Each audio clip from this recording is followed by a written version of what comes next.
your story, reading like the about article on your site and about what you got going on. But I was most impressed about, how you guys took when you took your love for travel, and you're the co-founder, Felipe, for his expertise in coffee, and you combine those things, and you guys just made something that you both can run with. Which, I mean, that's why I came to you and I wanted to do this interview, because that's what it's all about, is people that have a vision. Like you said, it's something you do on the side, but still it's something you love, and you guys both kind of combined and made things happen. So it kind of exonerates everything that I want to share and deliver with other people. That one, working with someone else makes your dream a lot more possible. And also when you just go for it, you just do it. Because you guys, I'm going to go through the questions with you, and your story is just awesome. How you guys went around the world and just tested the coffee and got the best you can get, and then came back, and now you're delivering what you guys gleaned from doing that. Yeah, I mean, it's a different adventure. Like you say, it starts as an idea. You find people who think alike or have a common goal. What you find, sometimes you might not find 100% what you want to do, but sometimes you find something even better, right? The difference. But it's about molding to what you're able to do. But it was, it's been a great experience since we started. And first of all, let me say thank you for having us, for having Brewtown on this show. Really appreciate it, and I'm excited to to be part of this. Oh, absolutely, man, absolutely. I mean, it's an honor to have you on the show, and I appreciate us working it out with the time difference. And you're there in Boston, I'm here in Italy, so it's definitely, it can be challenging at times, but I mean, we're making it happen. I already did the intro. I stated about your coffee. What makes it so special is that it's especially roasted, carefully sourced, and you guys actually deliver it to people's doors too, which is awesome as well. Now, do you guys? It's going to go and delve more in when we ask the questions, but do you have a brick and mortar that you're going to kind of put into reality in the future there in Boston, or? Right. So yeah, so the company is online based. I guess stage one, or phase one, I should say, is building our online presence, ensuring that our coffee quality keeps improving, really solidifying our product lines and et cetera, all of the logistics really with the business. Phase two then comes to be the brick and mortar, right? I think that's the ultimate goal. However, with recent times, we've kind of put a pause to that for obvious reasons. But we recognize that that's still an opportunity that we want to pursue at some point. But for right now, we're focusing to continue our online service. So far, it's been pretty good. It's been able, most of anything has been able for us. It's been easy enough for us to manage. And when I say easy, it's more like it's manageable, because when you put into work, it's you get down to a process, and you can manage all the work orders and everything you have to do related to our service. But yeah, I mean, hopefully, in the future we move towards that brick and mortar.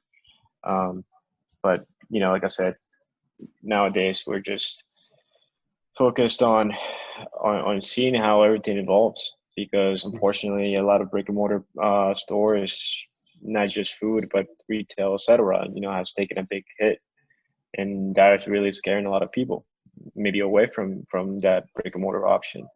So we have a lot of thinking to do.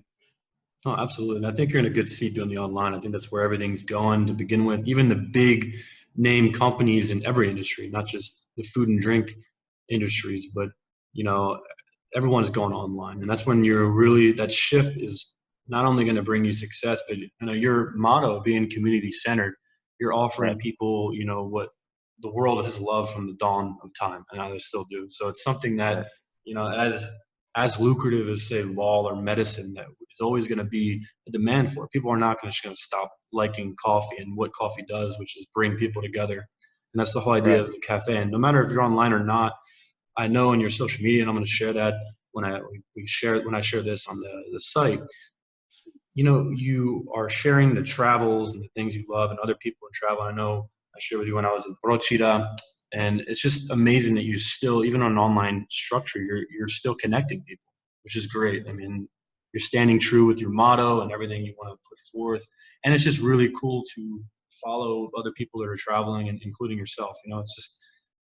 It's just a really cool thing to be into No, all over. yeah, yeah, no, I appreciate that. With, that's the other thing too, is that this online phase allows us to discover ourselves. Um, Obviously from within us, like what we want to do as a company, what we want to stand for, etc. Right? And we we're really going towards that community aspect, right? Community of travelers, community of adventurers, community of people who love coffee, obviously, but also in the supportive side of the community. Especially like this time taught us that we're nothing without our community, and everybody like uh, deserves, or not deserves, but requires that we help each other, right? So, for example, our response to COVID was to publish on a daily basis, or as much as we could, I should say, information on community resources, on how to have access to food, how to have access to business loans, or anything really that can help the community in a struggling time. So that mission of community driven really started to take reality now.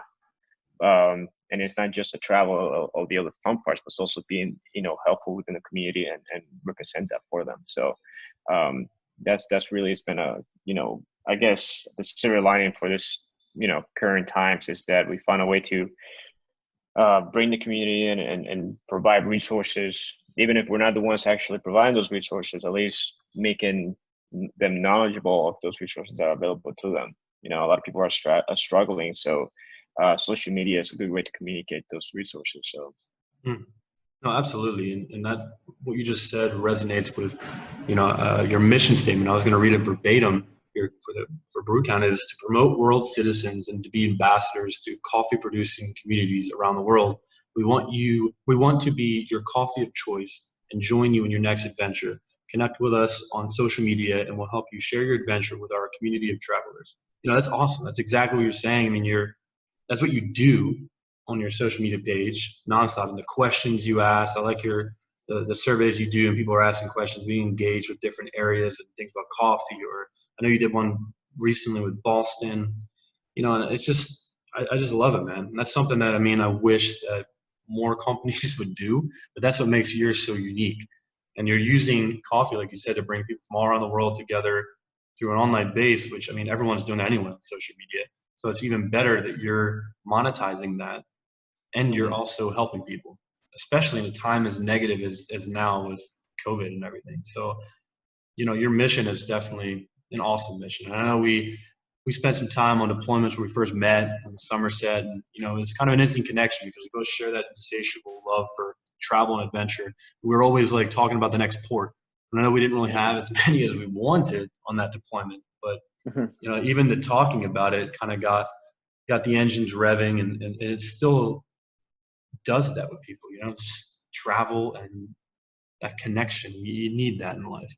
And no matter where I travel to, man, I always find like the local cafes and ask to try the best coffees. So, when I was in Venice, I went to the second oldest cafe in the world, for example. And, I just love coffee, and obviously so did most of the world. And to be honest, the one in Venice, it actually wasn't that great. So I'm really, I was kind of it's disappointed.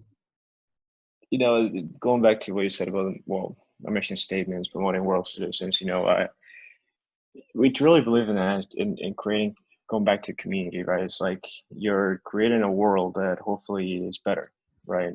Not for our generation, but generations to come. And when you travel, that's like the gateway to creating these bridges that sometimes separate us, because there's difference in culture, difference in language, and sometimes some of us are afraid to experience that. But when we actually take that leap forward and start traveling, we learn about these cultures, and we taste these different foods, and obviously coffee is everywhere, and you learn that coffee is prepared in a different manner, or consumed a different way, or it means something different within the society. But it's just a matter of like creating those bridges that unifies us all as a community. You know, it's not just local, but also globally, I guess. Um, but yeah, that's why we love that concept, you know, of traveling Mm. and you know, it's like one thing I always tell people is like it's become kind of like wine. At least I'm talking about coffee, right? Um, Wine is produced around the world, you know, and wine, you know, really takes on the qualities of the land where it's being produced. Well, the same thing with coffee. Coffee is produced around the world, and it also takes on the qualities of the land where it's being produced. That's why, you know, you can tell what a coffee from Colombia, for example, tastes like. Colombian coffee is grown at a much higher elevation than, for example, a coffee of Brazil. You know, so then you get a very acidic, fruity tasting from a Colombian coffee versus a Brazilian, which is maybe a little more on the dark side if you know Mm. usually that's how you roast it. And the properties, but the properties are and the flavors that it comes with it um, are made from the soil where it's grown, right? So in a way, it's like you're able to tell that country's and that people's culture by a cup of coffee, right? And that's something that before in the past, you know, it was more of like just consuming the strongest box of coffee just to get through the day, right? But now it's been like what we, at least in our industry, we call it the coffee revolution, right? Or evolution, where people started to want to learn more about coffee, right? It became more of a crafted trade, you know, rather than much like wine, where people actually care where it comes from, what how is it being produced, etc. So yeah, I mean, it's definitely and then, so that travel concept to it kind of like just wraps everything together. I definitely notice how that sandwiches it in, especially you elaborating on how you can taste where it's from. I know personally, my favorite coffee so far was from Hawaii, Mm-hmm. Kona Brew, Mm-hmm. and the same thing. That one's the one where they kind of transport via donkey down from the hills or mountains, if you will, and you know it has that like hibiscus blend in it, and it's just you can tell every time I have it, I can tell that flowery taste to it. So I definitely get what you're saying with Colombian coffee, Arabic coffee. They all have their intrinsic taste that's just different. Even Turkish coffee. I was in Greece not long ago, and Mm-hmm. I had a Turkish coffee, and I love the kick that Turkish coffee gives. But if you ever had it, it's just very potent. It's just a strong, bold taste. A lot Right, different right. from yeah, a lot different from It, those flavors down there. yeah. So like, you know, going back to the conversation about how coffee in a way like you know it embodies the culture of where it's made, right? It's like you see the differences, right? So like Turkish is very strong, and maybe that's maybe I'm just making an assumption here, but you know that's kind of how that you know, at least for the people that I know that from Turkey, they have that kind of strong attitude to them and character to them, right? They So do. then you know, and it's just it's amazing how you know coffee really has become this bridge, you know, between cultures because it's a common theme, right? And regardless of where you are, you know, everybody loves coffee anyway. So it's good for conversation too. No, it is. I mean, it's like I feel like there's a cup of coffee between every conversation. People are like, "Hey, let's go get a coffee. Let's go get a coffee to do this, that." Even meetings for work. So, you know, the quote that I shared on the intro was, you know, he was my cream and I was his coffee. And when you poured us together, it was something. You know, it's just a little corny, little cliche expression, but you know, it's true. So many meetings kind of are centered around, you know, breaking bread, but now it's become, you know, pouring coffee instead. It's Yeah, good. It's a good change, man. And yeah. you're I originally mean, from Colombia, and yeah, your family moved you to North Attleboro, Massachusetts, right? exactly. Yeah, I was born in Colombia, kind of southern part of Colombia, and we immigrated here when we were like, let's see, at least when I was 8 years old or so. Moved around different parts of Massachusetts, and I think we spent a little bit of time in Florida, but before actually settling down in North Attleboro. That's why we do middle school, high school, etc. Very Um, cool. so that the coffee culture for us in Colombia is big. You know, Oh yeah. unfortunately, Colombia has been known for a lot of other things. Oh But yeah.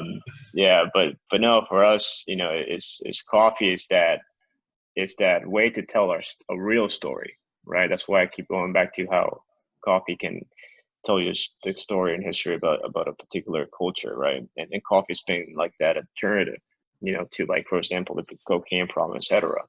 Mm. But because I think that's another thing that coffee, or at least Colombia, is synonym of is good coffee, right? And when you go there, it's like you literally have to drink coffee wherever you go, because the first thing people ask you to do is, hey, come in and have a cup of coffee, It's a right? culture. Yeah. Yeah, yeah. It's like much if you go to Italy, like I'm sure you're there, Italy, it's like wine is such a, daily routine thing that, is engraved into almost every part of. It's definitely, you have the coffee, the espresso is a morning thing for it. Well, they're always getting espresso. So it's not in Italy. The coffee is not like, back on the other side where, you sit and have. Can you hear me? Yeah.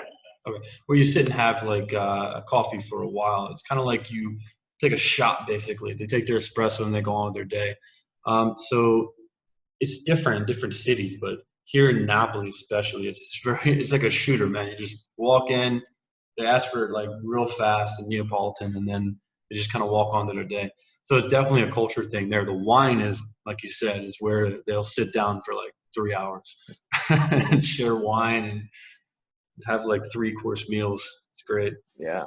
And I think in Colombia, like, at least for my family, you know, at some point or another, either you or somebody close to you like in your family circle is involved with coffee, whether it's growing it, whether it's transporting it, whether it's cultivating it, whether it's exporting it, whatever. It at some point becomes, it touches you, right? And Hmm. you're exposed to it. So again, that's why it's so important to us, because it creates opportunity with, not just opportunity for like social gathering, but it's also like financial opportunity, right? Countries like Colombia, where it's a developing country, is, you find that there's not a lot of financial opportunities, and coffee is, I would say, the main opportunity, and it really supports a lot of families.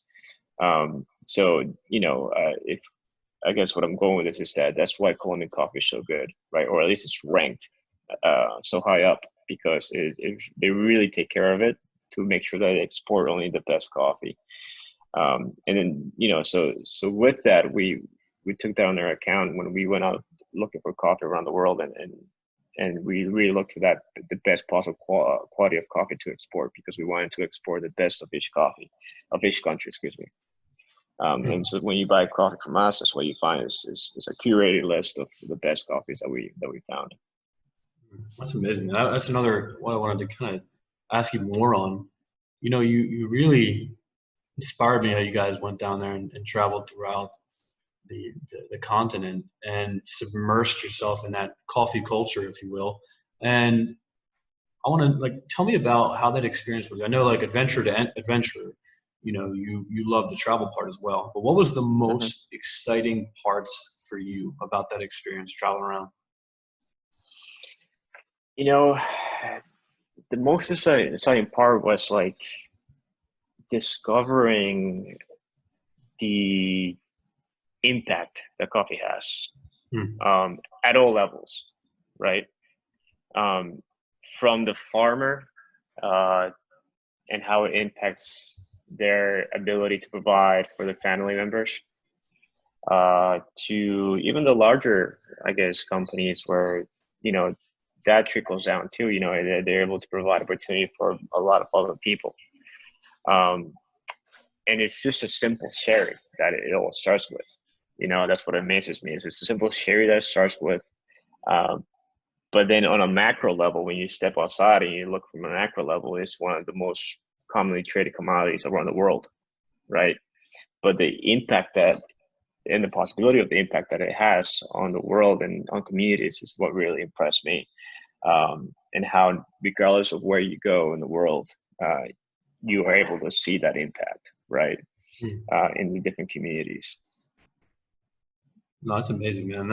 I spent some time in Istanbul, and you know that too. It's like the cultural thing there is you have like old women who walk up to you, and after you finish your Turkish coffee, you know, there's like that layer of sludge on the bottom, and Mm-hmm. they kind of mix it around, and they like they try to tell you your future, and they're speaking in Turkish. I have no idea what they're saying, but like it's just a cool thing that kind of goes along what we're saying too, is where like you went and found your dream and going around finding the best coffee, and you mix that with your love for travel.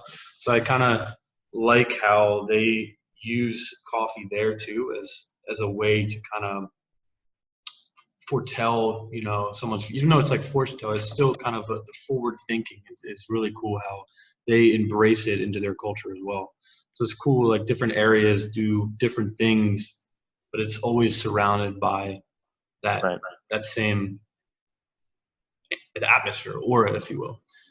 So Yeah. you Like even I'll give you before, an example. yeah, yeah, We, you know, like as to reference Colombia, you know, things are done very, uh, coffee, like I said, is a commodity, one of the most traded commodities in the world. In a lot of parts of the world, it's been industrialized. Um, uh, well, as far as the production of it has been industrialized, right?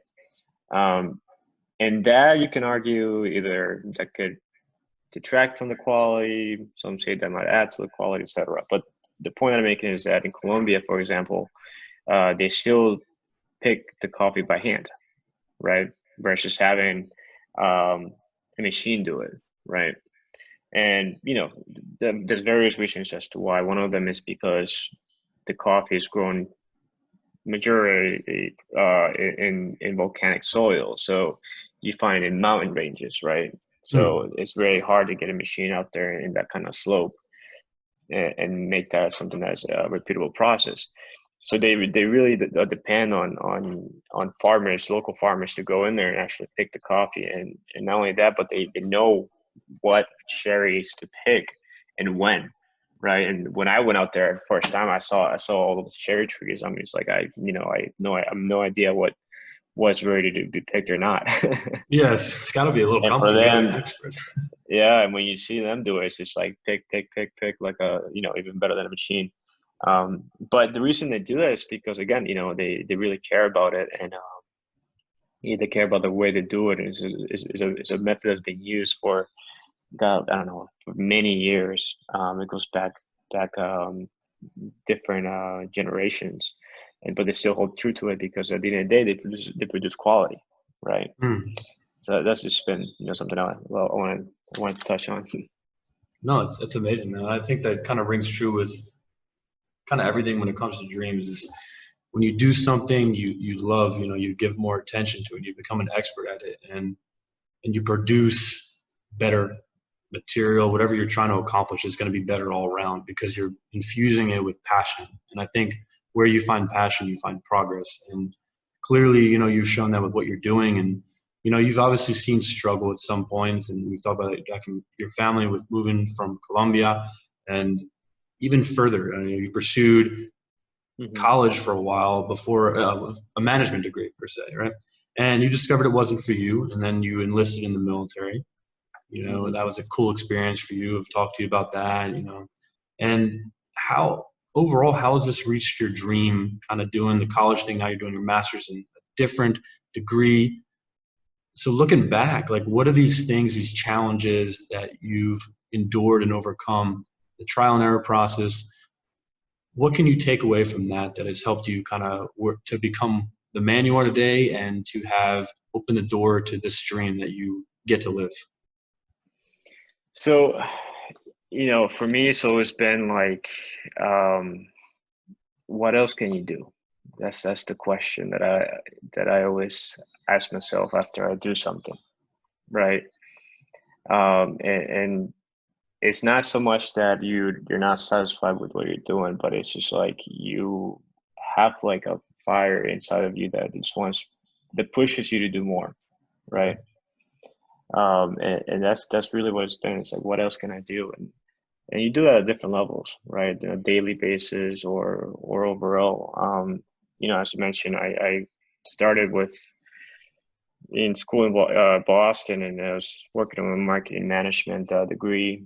And that was about the time that we had the whole mortgage debacle here in the States, well, around the world, really. So the military was, it was a way for me not only to give back to the country that gave me so much, but also to find a way to help out family, to help myself really, and also pursue that dream too of traveling. At the end of the day, that's what they sell you. Yeah, exactly. So, and before that, unfortunately, I wasn't very disciplined at all with the things I did. And the military really showed me that discipline to get stuff done, right? So before I was asking myself, what's next, right? What can I do now? But it came from a place where maybe I didn't finish something, right? I was doing things halfway and then trying to jump into the next thing. So post-military, it taught me discipline to get stuff done. So now whenever I ask myself what's next, well, I'm coming from a place where I've done something, right? I finished something, see it through. So now I'm going to accomplish something else. And yeah, I mean, like after the military, I came back and I guess a proof of that is that I went back and finished my undergrad in marketing management. And then on top of that, I asked myself what's next, and what was next was the grad school. I'm currently in project management master's program at Northeastern University here in Boston.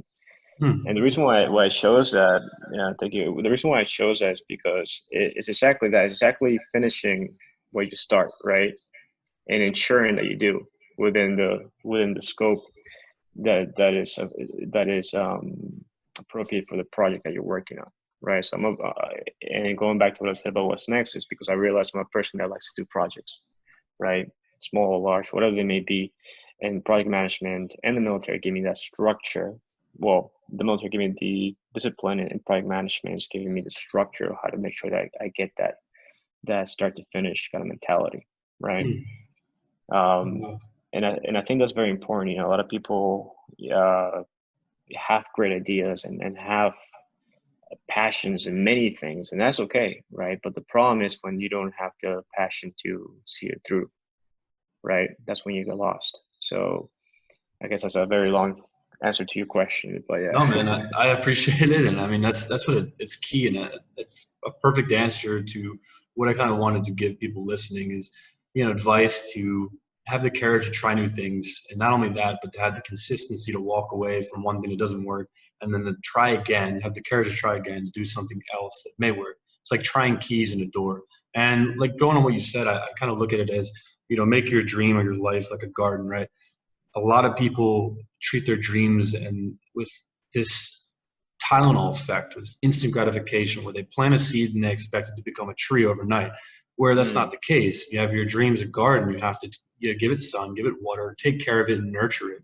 And you can't just walk away, as people hire gardeners to take care of the gardens. Whatever the case is, you have to make sure you're on top of it through the process of growth and be patient. And like you said, see things through, and the military taught you the discipline to do these things, but it's kind of engraved in you as well. It's developed in you. And I think that's just a good takeaway that people listening can take from you, having, just went for it and traveled around, but also you went back to school, you finished now getting your master's while doing this. There's so many different things. And I'm a huge believer in having multiple streams and creating a delta of not only income, but a delta of passions. I think that, it's a very hacked expression, YOLO, but, it's so true that, you really do only live once. So you have gifts, you have to deliver those gifts, and you have to do that by giving them attention and not quitting on yourself or quitting on people. Because if you quit on yourself, you're really letting down everyone you're ever going to meet, because there's something that only you can offer. Right. So you have that's to. The other thing too. Like, I think that's a great point that you make. Like, you have, once you finish something, right, then you have like the base or the foundation to believe in yourself to do something else, right? And that doubt that you have the first time, or that fear maybe of failing, you know, it becomes just a part of the process. But at the end of the day, it's like it encourages to see what you've accomplished, right? And then say, hey, I got through this. I could definitely do this other idea that I have or this other passion. You know, and I always think about it. You know, I always remember something from the military to tell you, you know, just one step at a time, right? When you're like for us, when we were hiking out there, we were doing like a 10-mile hike with like 100 plus, you know, gear on, and it was like 100 degrees or whatever. And you're like, I'm just gonna pass out. I'm not gonna make it. But the reality was that they always told you was one step at a time, and you know, one foot in front of the other, and eventually you got there. It's the same concept, you know, in real life. It's like you get to a point where like, oh, you may think that something's really hard, but then you got to look back at of everything you've done, and then you just take one step at a time to get to the goal. No, absolutely, man, too. And people shy away from struggle, and that's something that you engraved in you in the military. But also, when you, I think a man or woman is sharpened by struggle. And my grandfather once told me that nothing worth it in life is ever going to come easy. Mm. It's kind of like if you look at hiking a mountain, it's really the struggle to climb to the top that really makes it worth it when you're there. It's not really the view. And you know, the person that's dropped off from a helo and just gracefully climbs down the ladder and just enjoys the view from there, or an elevator per se, is not really going to enjoy it as much as the person who took the arduous hike or ran up there. It's just something about struggle that really makes his soul, you know. So Yeah, that's the 100% other true. thing too. Like, you know, definitely hard work. You know, I've had the opportunity to, I guess, be in this whole like entrepreneur vibe, and meet a lot of other entrepreneurs and people with ideas, and you know, and people have come to me with other ideas. And it's always like sometimes they're like, that sounds too easy to be true, and because they say, you know, you do all you gotta do is this and that, and then you promise you everything and more. But then my filter is always like, okay, you know, like what is the work associated with it, right? Mm. Um, and if it's too easy, I just always kind of like don't don't go for it, because I mean, there's like I've learned there's something that's easy at all. You know, it has to be some type of work. You know, so at the end of the day, the point is like if somebody promises you something that um, that wealth usually that is just going to come to you because you do something simple, Right. it's more or less BS, right? Um, but yeah, that's a good point. Like definitely, hard work is really the way to go for me at least. No, I think it's true for everything, man. And even Brewtown, you look at it, and I always use the expression with clients and different things where I say if you look at a city, every city began with only one brick. So Mm-hmm. you can't, you know, people are like, I want to see results today. I want to see results tomorrow. How fast can I get results? Well, how much work are you willing to put into it?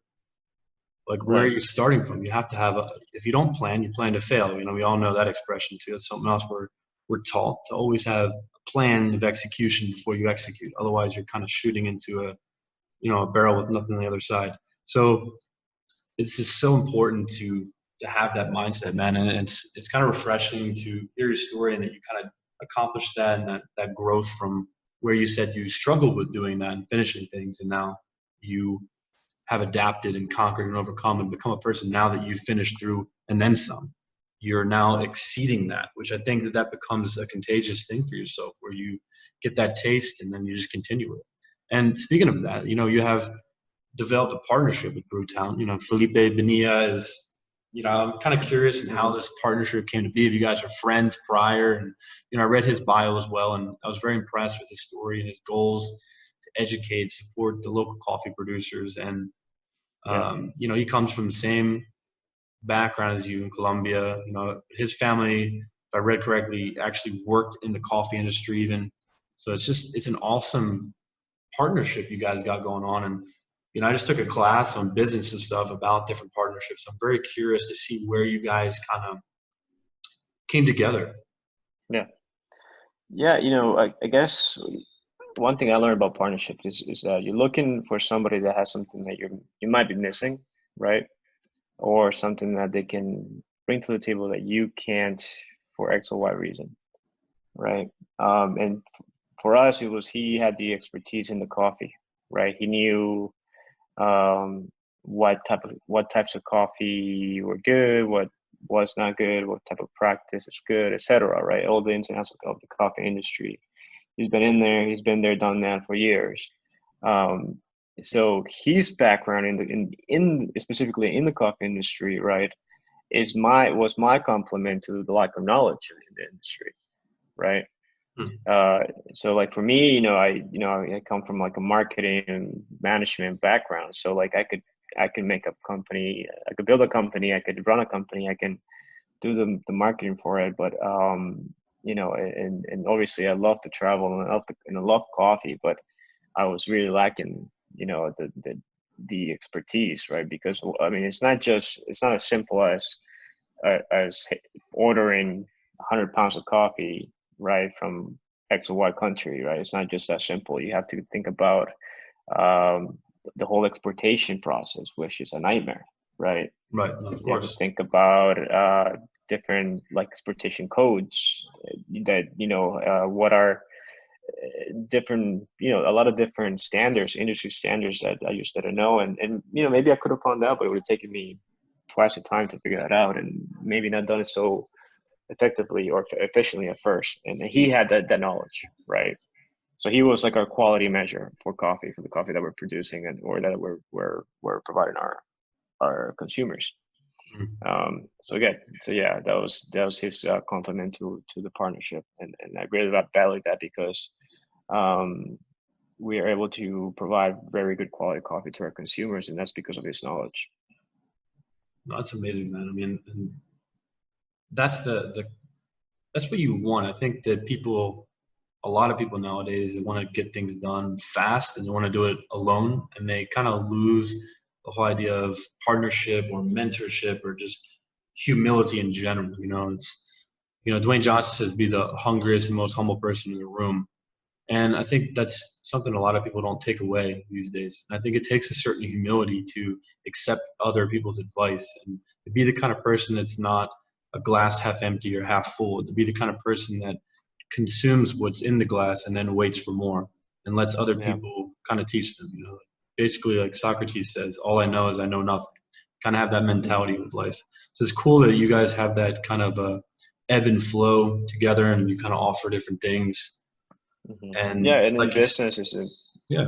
sorry, sorry, go ahead. No, I was just gonna say, man, it's just that's what makes you guys produce what you do. The amazing coffee you do is because of that blend of expertise you have and pizzazz. No, no, and like I was just going to say that in business, that's extremely important is to have that complement. It's at the end of the day, what you want from a partner is telling that's a stupid idea, and this is why, right? Exactly. Not Yeah. just a stupid idea, but this is why. Because if you have two people who have the same manner of thinking, the same approach to things, you don't have that counter, right? And so what that means is that you can't see the mistakes, you can't see what's missing, and that's very dangerous, right? So maybe in life, but especially in business, you have to have that complement of yeah, you both have. It's important to have this similar goals, right? But definitely, it's a different perspective is important, so that way you don't miss anything. No, I absolutely agree with that. And even from our time in the military, that's unfortunately not embraced enough, but it definitely is needed. And when it is accepted and embraced, it really makes the world of difference. It just makes things better to have different inputs, and I don't know, especially in business. What overall, man, what has been your favorite part about Brewtown, and was it something you always envisioned for your life? Was it kind of a new dream that kind of developed after a while? And if it wasn't, then what was your original dream you had for yourself in your life? You know, um, I guess growing up, I didn't envision myself, owning a coffee company. Like any other kid, at least for me, my big passion is soccer. And I hope Hmm. that one day I'm involved in that somehow. But but but as you grow up, your priorities changes, and obviously you learn and you become more knowledgeable on what life is. Um, and to me, it was the fact that it was like a project, right? And I love doing projects. But even more, it was a project for myself, right? So it was going to be, once this project is done, the benefits are going to come to me, right? Obviously, all the risk and all the hardships are also going to come to me, but just knowing that this is work for me is what really pushes me forward. Yeah. I like that too. I mean, a lot of people would say, what's your favorite part of business? They'll be like making money or, you know, the business. So it's also refreshing to hear that you know, really take it for you enjoy the heart of it, if that makes sense. Which Right. your company has a heart and a soul with it. And that's just the best part about it too. And like your platform, you know, on social media and stuff, sharing people's travels and, you know, they're talking about Brewtown, but you're kind of embracing that aura that you've just talked about and that you possess. Your reason why is what I'm getting at. You really embrace your reason why, and you kind of leave it as a torch at the front door, you know, of what you guys are wanting to accomplish. You know, and the other thing too that I've noticed is that we've, you know, it's not that we changed, but we've more like tried to become more focused on exactly that, finding exactly who we are, right? It's really hard at first to narrow down and find the niche, if you will. Whether it's in the market or an identity, etc., right? And for us, it's like we knew we wanted to produce coffee, we love travel, but then it becomes a question of how do we communicate that, right? And you know, all you have to do really is listen, right? And it'll come to you, because your customers will tell you, right? The environment, when I mean environment, that's defined as the industry, the society, the current happenings, right? All of that is your environment, and it's telling you exactly where to go. So, you know, when we first started, the community part of our mission wasn't in there, right? It wasn't in there in the sense that it wasn't, that word, it wasn't included, but we knew that was part of it. But then throughout the time, we realized that's actually what we wanted to strive to be, is that be that community business. So then that's when we decided to put it in there finally, and that's really help us to find that identity that we want, right? So again, you know, it's all staying true at the same time, because we want to be that community coffee that affects communities, not just here, but where the coffee comes from, different regions, etc. But finding a real way to provide positive impact. Oh, absolutely. And do you feel like you guys have been reaching your target audience? Yeah, we do. So not only have we been reaching it, but we've been finding it, which is the hardest thing, right? And you know, unfortunately, because of current situations of, you know, there's a lot of suffering going on, but for us, it's been an opportunity to learn, right? And the online model that we have allows us that flexibility, right? So it's a lot easier in a way for us to have the flexibility to learn and mold our identity as we find it. So yeah, I mean, it's been good. It's been good for us to be able to get to know who our community is exactly, and our audience, and that's very important. If you build it, they will come, right? Exactly. Yeah. I'm a scientist. Go ahead. And for us, you know, like I said, this is a project that it's built in phases. You know, the very first day we launched, it was not 100% complete. When I say that, it's because, you know, we have a goal, right? But then with time we learn, and as we learn, we're able to create exactly what we wanted to create, and that's that's happening, right? And then when we move to this initial phase of launching, right, then we will have another phase coming up where it's like really solidifying our brand, means, you know, coming up with a new logo, coming up with new community programs, another like, good marketing strategy, etc. Right? And that the goal for the end result of that is that we create the movement and the audience and obviously the capital to then take us to the next level, which could possibly be a brick and mortar, right? If we find that that's something that is a good return on investment at the end of the day. So again, the point is that when you're doing something, you want to have milestones, right? And that's something I learned from product management. And milestones that are goals that you want to strive to, right? But then you also want to be able to have measurable goals and measurable milestones, right? So like, because at the end of the, those become kind of like your report card, right? So like, let's say today, from now in the next 6 months, I want to do X and Y. Well, when at the end of 6 months, you look back and you say, okay, did I achieve X and Y, right? And if I did, great. Now next move to the next stage. If I didn't, then why, right? But that's very important to us too. No, I mean, I think it 100% is the reality of where that success has to come from. And, I'm a science guy, engineering and all that stuff. So, going with that, I always look at it as people need to be, dream tropic or goal tropic. And meaning, we have gravitropism and phototropism, whereas, we look at plants that grow towards the light or they grow towards the gravity in response to gravity or response to light. I think we need to grow, and like your company, you need to grow in response to your dream and your goals, and to really respect that growth. And like you said, you re-identified, you need to adapt and change in the same way that, a plant kind of moves and changes and grows in a different direction when the sun is changing directions. It's going away from the shade. It always goes towards the sun or towards gravity, per se. So I think that you guys are doing a good job with, following the shift with, overcoming the COVID situation, taking advantage of it, obviously, and also meeting, like you said, your mission with people. And that's the bread and butter is people when it comes down to it. It's always been about people. And the more you shift away from that, the more you kind of lose gravity and kind of drift away from success or real deep success. Yeah. I'm very interested on how this pandemic, will change everything that we know in all the industries that we know, right?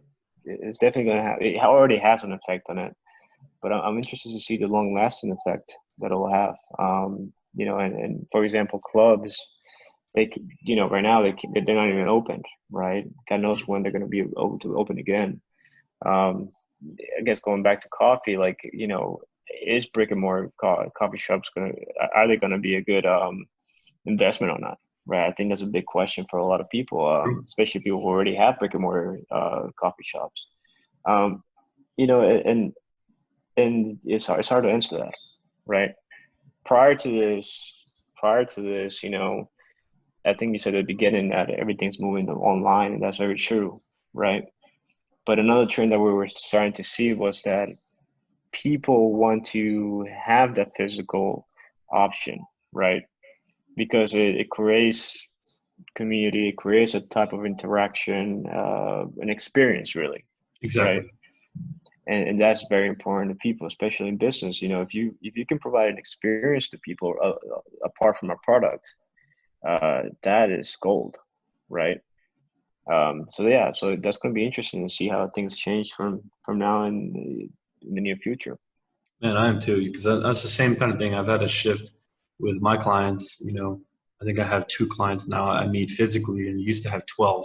So it's not even just here in Italy. It's not really we're not really not allowed to do it, but people are still, being overly cautious about it. So a lot of mine has shifted to online training, and that's, begged a lot of changes. And I know not only with myself, but big gyms are starting to delve into, the 3D world and start talking about people are going to be wearing these goofy looking glasses while they're training and they can actually like see with these glasses, like a 3-dimensional version of their trainer with doing an example of a lift or a workout, which is kind of cool. It takes the YouTube video to a new level. So I think every industry is really going to have to adapt and change. And I'm also very interested to see what comes from this. I wanted to be over per se, but Yeah, but that's that's a good point with especially with personal training. It like you said, there's risks now and there's limitations, but I think there's also opportunity, and people who start brainstorming, right, um, about what kind of opportunities come out of this, because sometimes it's not very obvious. Sometimes you really have to just think outside the box and see what is it that I'm missing. But I guarantee you that that's going to be some type of revolution. And for example, like take your kids in personal training, that's going to create another business opportunity. So that's I cool. think, Yeah, yeah, it's I'll keep always an eye on there's that. always something new, man. Always. Right. One bad Yeah. thing happens, something you can adapt and overcome. That's how the internet came about to begin with. It's adapting and overcoming a struggle and coming up with something new that makes things easier and more efficient. So Hmm. there's always room, man. Talking about the fitness, personal training, and all that stuff. So I always ask everyone I have on the show, what their fitness routine looks like. I'm a fitness coach, a nutritionist, exercise therapist, but that's not what this podcast is mostly about. Inspiring people to pursue their dreams, but being a coach Hmm. is impossible for me to shy away from encouraging people to get those mental and physical reps in. Fitness plays a huge part in anyone's life. So I wanted to get down to that with you. How do you get in those mental and physical reps on the daily? And I also wanted to have a fun question where, I take pre-workout and coffee, by the way, but I wanted to ask you if you still do the pre-workout, or you just do the coffee when you work out? For me, it's I can't have coffee or else I can't function. Simple as Oh, that. amen, amen. So that's where how I start my day, with a good cup of brewed down coffee. And I actually moved into a place not too long ago, and the reason I moved to here is because it had a gym. It has two gyms actually, but then this whole thing hit and haven't been able to use it. Yeah, that's hard, man. So there's been a lot of at least for us, we have you know at least for me, I have a good I guess list of activities physical activities that can pull from the military, right? And that Okay. always was body weight, etc. But it's for me, it's just when you get out, for me at least, I was pretty beaten up too physically, you know. But I remember when I first got out, I was working out like crazy because I didn't have anything else to do, and that was kind of like mentally calming, right? Hmm. Because when you transition, it's just like your life as you knew it. You transition from the military to civilian life, I should say.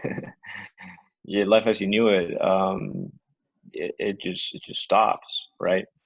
So it takes a while for you to find that purpose. And for me, like uh, working out was like the response at that time. But yeah, no, I mean, I guess that's another long answer to your question there.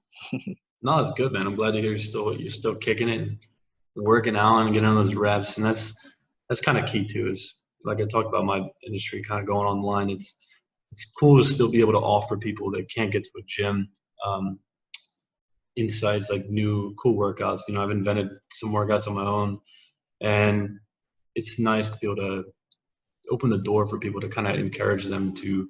There's other or remind them that there's other options beside the gym.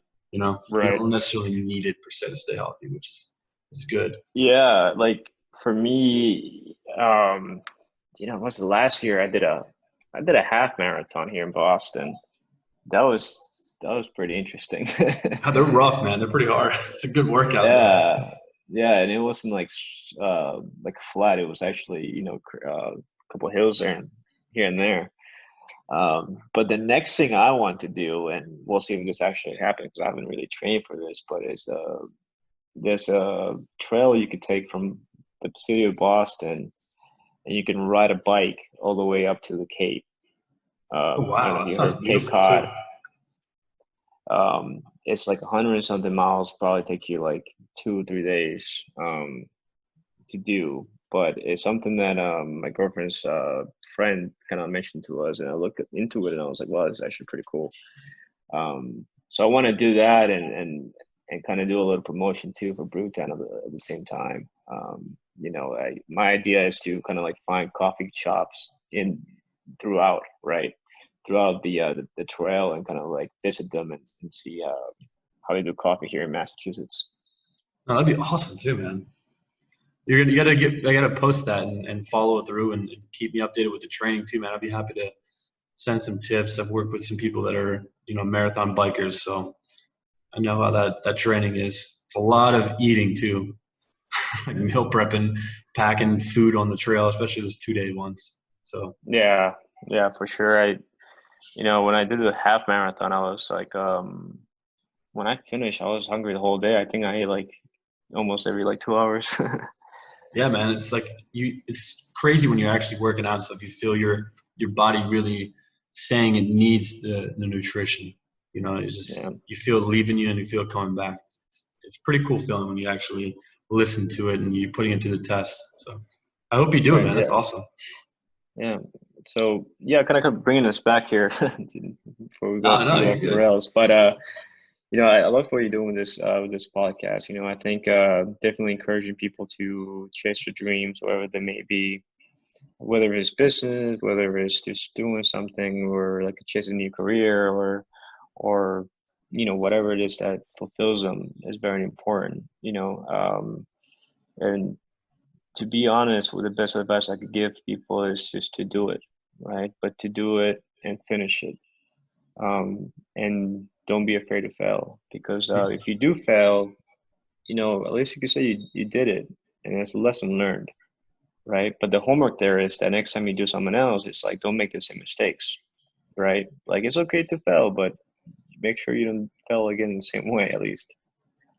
Exactly. At least that's my view on it, at least. That's awesome tip, man. That's absolute facts too.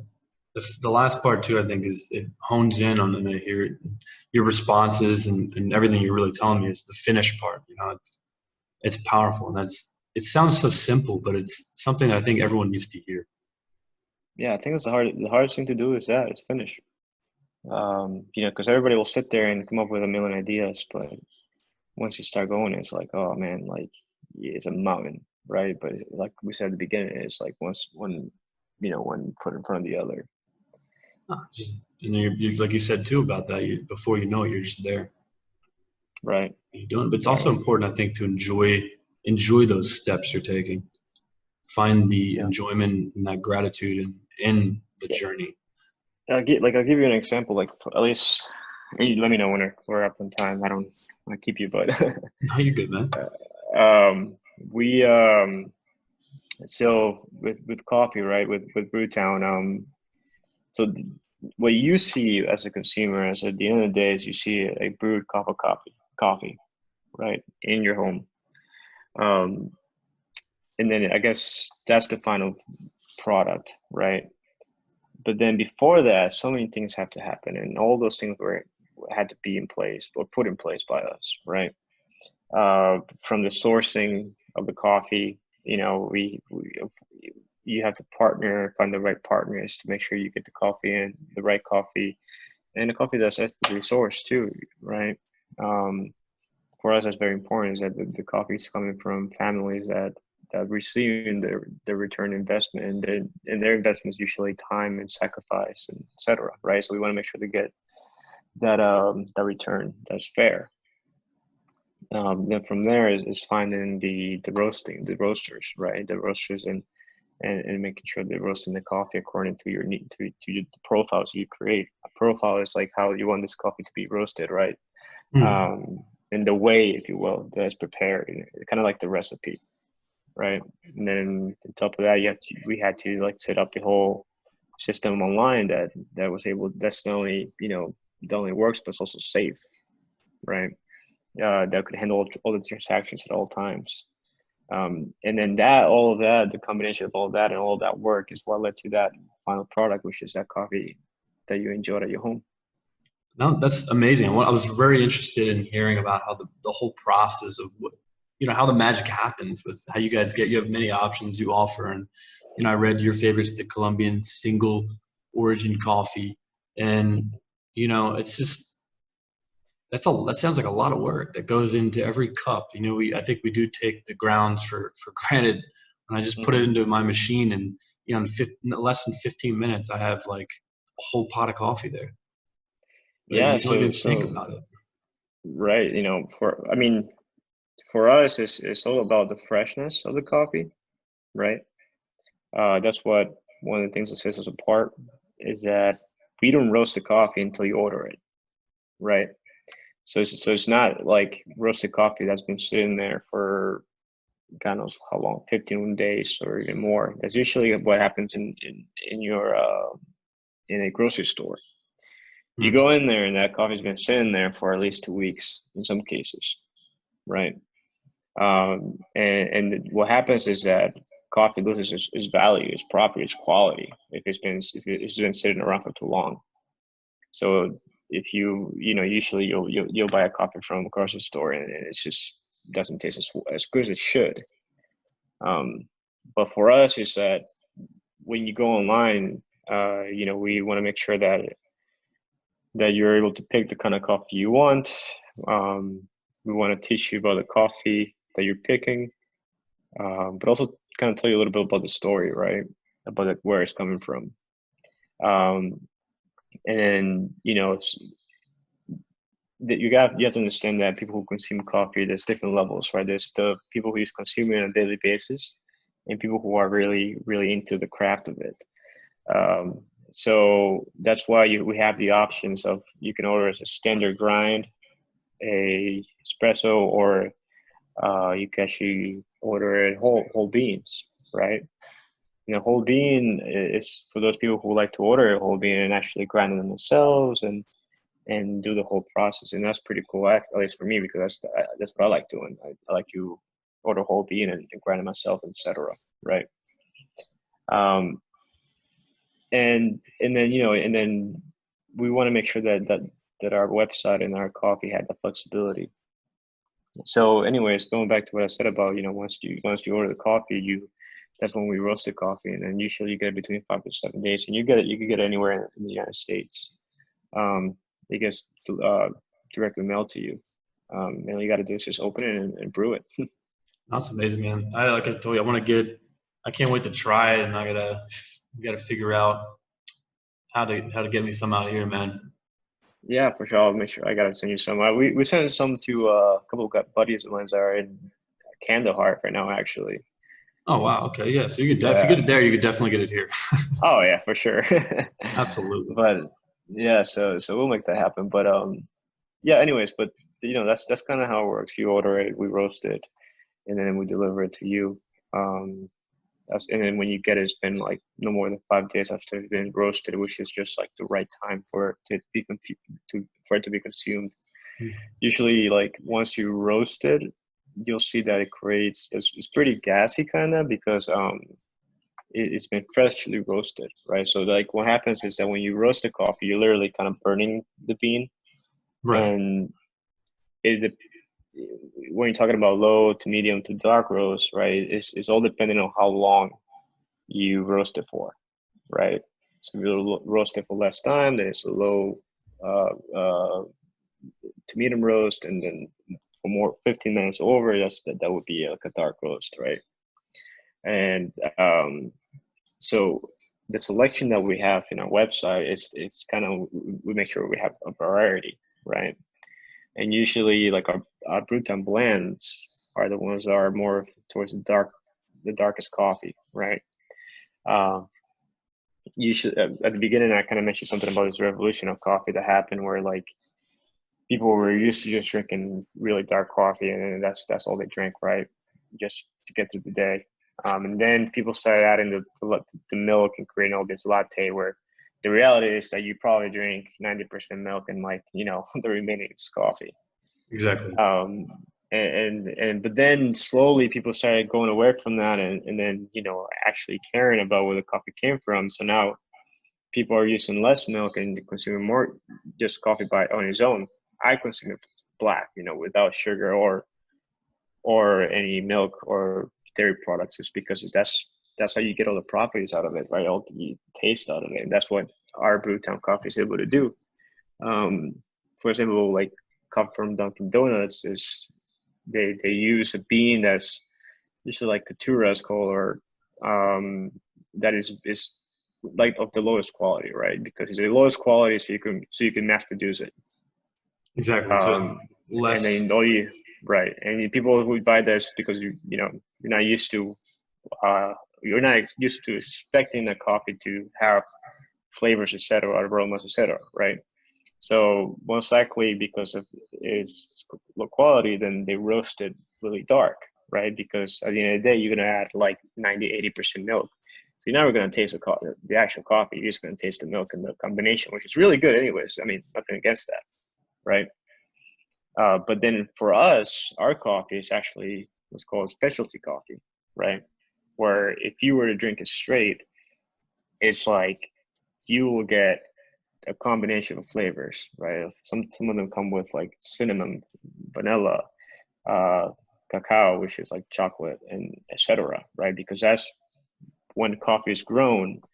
And like I told you before, it kind of really takes in the identity of where the land where it's grown, right? For example, if coffee is grown next to a banana plant, it'll get some of those flavors in the coffee, right? Or if it's grown next to a chocolate like cacao plant, it'll take in some of those traits too in the flavor. So that's really cool about the coffee, and That's that's really the kind cool. of coffee that we have. Yeah, it's not just a typical really dark coffee, and then you just add a bunch of milk. I prefer that, man. The flavor and the strength is what I really care about. So, not a fan of the mainstream big company coffees like Starbucks and Dunkin' Donuts. I'm more of a fan of the small town cafes that actually, like you guys, you brew your own, and it's more authentic. And like I said, I'm really excited to try your specialty blends. So, Mm. Yeah, no, I so encourage people to go to your local like coffee shops that have the hipster guys behind the bar. absolutely, man. That's where the You magic's know, at for real. yeah, usually, and that's why you'll see that some of those, a cup of coffee there will cost you like up to 12-15 bucks, depending on where you are. But that's because it's really good quality coffee, right? And that's Exactly. again, and that's because we're usually expecting coffee to be this uh, cheap drink when it's because it can be made like that, right? But when you're talking about specialty coffee, it's kind of like a fine wine, right? It's made to be a fine wine, but in this case, this coffee is made to be a specialty coffee. So it's worth really taking your time to enjoy it.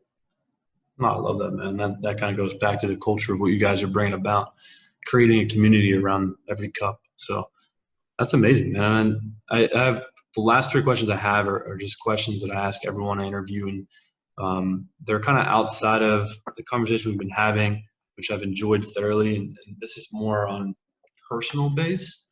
So answer Hmm. these more on a personal level than really a company level. So imagine you were told by a genie, God, or by some magic that you could change one thing about the world. What would it be, and what would you change? About the world, that is It a can even big be about question. coffee if you want.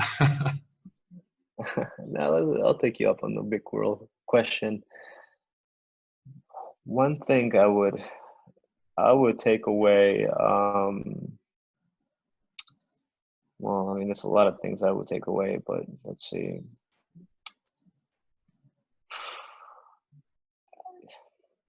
I guess fear. Hmm. I would take away fear.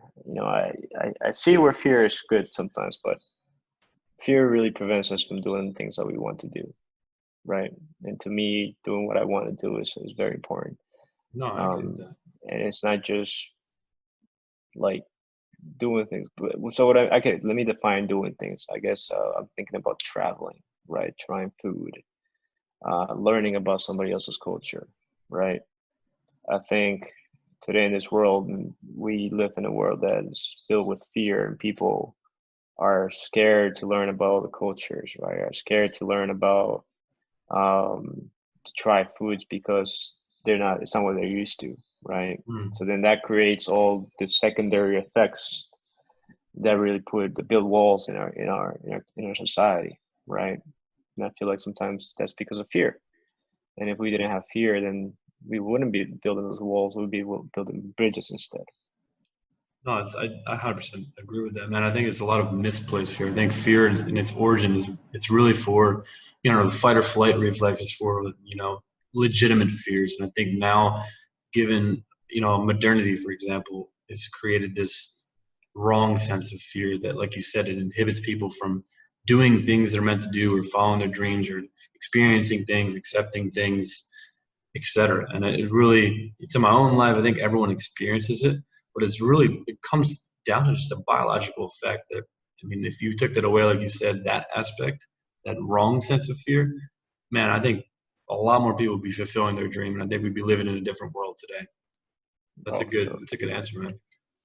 And the next question is kind of along with that, but it's more subjective. So if you knew that everyone in the entire world was listening right now, what is one thing you would make sure they heard?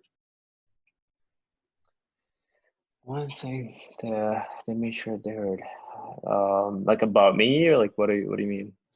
More along the lines of, so like you kind of gave us some advice before, which you can repeat that Mm-hmm. if you'd like, but so basically imagine that you are given the microphone and the world is your audience and you're trying to inspire the world or leave the world with a particular message. What would you tell them? I would tell them that I've seen him kill himself, I guess. I should have expected that one from you. No, I'm just kidding. No, I mean, I guess I'll tell them what I've learned is discipline. Discipline makes things so much easier, but is the hardest thing to accomplish. That's a good one too. It absolutely is too. It's the key. It's absolutely the key too. You got to have that discipline.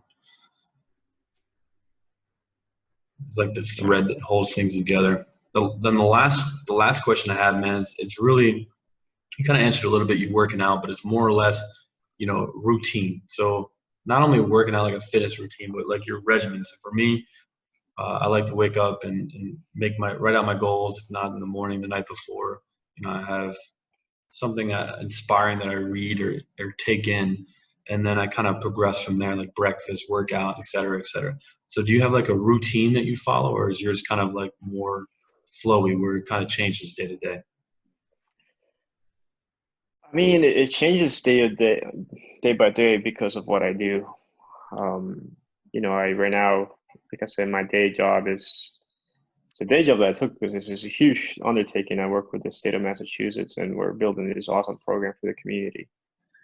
And then in top of that, Brewtown also is ever changing, and school is too. For me, it's just waking up and just starting with that good cup of coffee. That's like my key to finding my mojo for the day, right? I mean, I'm the same way, man. So obviously I have to say that it's coffee first. One thing my girlfriend does is that she meditates every morning. That's so good too, man. I meditate as much as I can. I suck at it, to be honest, but it's something that I want to get better at, and I can't preach it enough.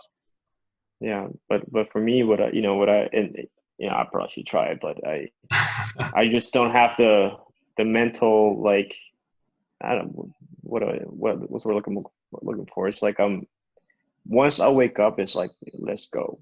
It's kind of like the mental pause, man. I think our problem might be too much caffeine after all.